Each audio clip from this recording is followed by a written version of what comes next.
Well, it is time for us to check sports. Let's bring in Mike Cozzi. Morning, Mike. Good morning. How are you this morning? Good. Oh. I was all set to talk to you about the Islanders whooping the Philadelphia yesterday. Well, blame the power company.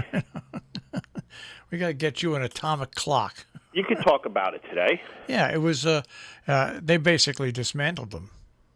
Yeah, it was a close game. It was a 2-0 game going into the third, and the Flyers pulled their goalie with 7 minutes to go, and I don't think the Islanders even knew it.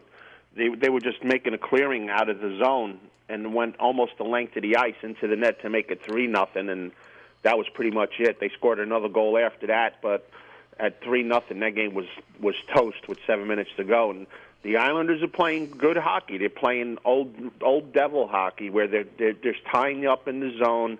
They're looking for you to make a mistake, and they're capitalizing on it, and that's the way they're playing.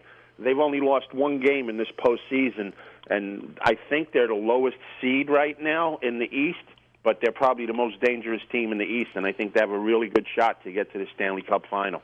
All right, the Lightning defeated the Bruins to even that series up 4-3 last night. Yeah, that was a must-win for them, and they were losing for most of the game, put on a rush late, take the lead, lost the lead. The Bruins tied it up. They went to overtime and won in overtime, and that was a big win for Tampa Bay. If they went down 2-0, the numbers on teams going down 2-0 in these series are not good. So that's tied up at 1-1, and now they have a shot to beat the Bruins. And the V's, Vancouver, over Vegas. That's the first time that they've beaten Vegas all year, and that was a big win for them. I thought that Vegas would walk right through the playoffs and get to the finals, and maybe they did yesterday too, and maybe they took the Canucks a little too lightly. So we'll see how they rebound in that game. It was a very, very surprising loss for Vegas last night, in my opinion.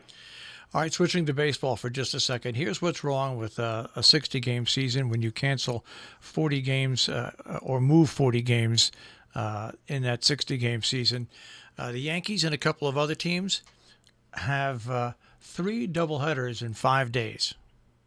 And it changes the whole – the complexion of the season is just so changed. But, hey, let's congratulate that Chicago White Sox pitcher. He pitched a no-no. Hey, let me tell you something. The White Sox are going to be a team to be reckoned with. They got a young team. They have this one outfielder, Luis Robert, who I think is going to be the best player in baseball, maybe as early as next year. And they have a decent pitching staff. They're a team to reckon with. Don't be surprised if the White Sox and the A's make the World Series this year. The White Sox have also a good hitting club. Yeah, they can hit. They got some power. And it's not only power; they can spread the hits all around. So they can hit. They don't, and like you said, they just don't live on a long ball, which is big. I think they have the most runs scored in baseball. Yeah, it wouldn't surprise me.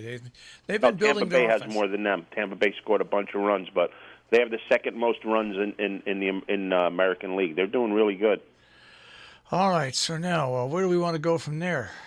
We can still go to baseball. All right. The Mets season's over. They got swept yesterday. They got swept yesterday by the Marlins. So call out the dogs. The Mets season is done, finished. Kaput. Yeah, they're done. That's it. Wow, the Marlins and I haven't checked the standings in a while, but let's see where the Marlins are. The Marlins are half a game behind Atlanta. Wow. They have a few more games to catch up on. Like you said, there's a lot of teams that 30 is about the mark where everybody should be right now. But there's a lot of teams that don't have 30, and there's a lot of teams that are far away from 30. And the Marlins are one of them. Far away is when you're only playing 60 games and you're supposed to have 30 done, but you only have 25 in the bank. That's far away. So they're 14-11. The Mets are 12-16. So fading fast. The game between the Braves and the Yankees got called off yesterday. I don't know if it was because of the rain, the flu. I don't know what it was, but all I know is postponed. How would you feel if you're a player and you had 3 doubleheaders in 5 days? It's part of the game. Yeah, I guess so. It's part of today's game. Yeah. Hey, when you go play in a College World Series, you play 2 games in one day, maybe a couple of times too. So I don't feel bad for them. They're pros. They're supposed to know how to do it. And it's not 9 innings; it's only 7. So you're really only playing 5 extra innings.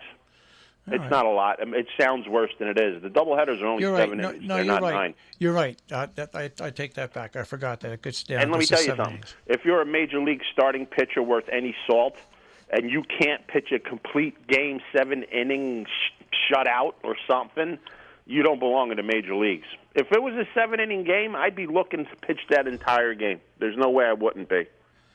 Well, that's the difference between now and then. Back then, pitchers had the strength and the stamina, and they also told their managers to go back in the dugout. Nowadays, everything is figured out on computers. Yeah, they don't work too well, do they? I don't think so.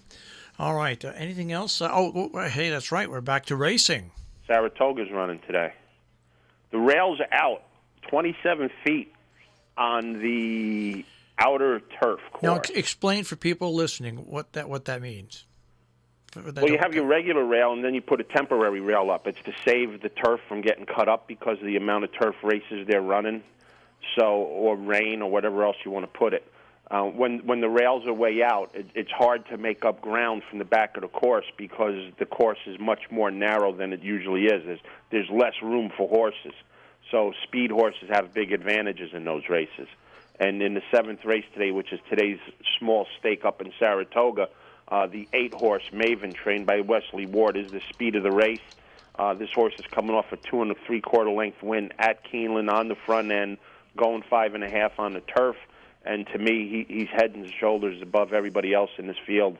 And with the rails up and his speed, he has a big advantage over them as well. So play today's in the 7th race at Saratoga. The 8-horse Maven is going to be my play for today.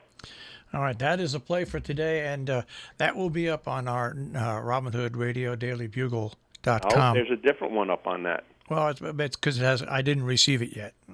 It's in the air. It's there. Okay, it's there. Well, it must have been put there because I checked my email about an hour ago and it wasn't there then. Mm-hmm. So I will put it up after we finish right there with it. All right. Well, I guess I'll speak to you tomorrow because you'll watch more hockey tonight. Yes, I will. The Islanders play today. All right. Hey, Mike. 3 o'clock, I think, too. Yeah. Enjoy the game, and we'll check with you mañana. You got it. Have a great day. Take care.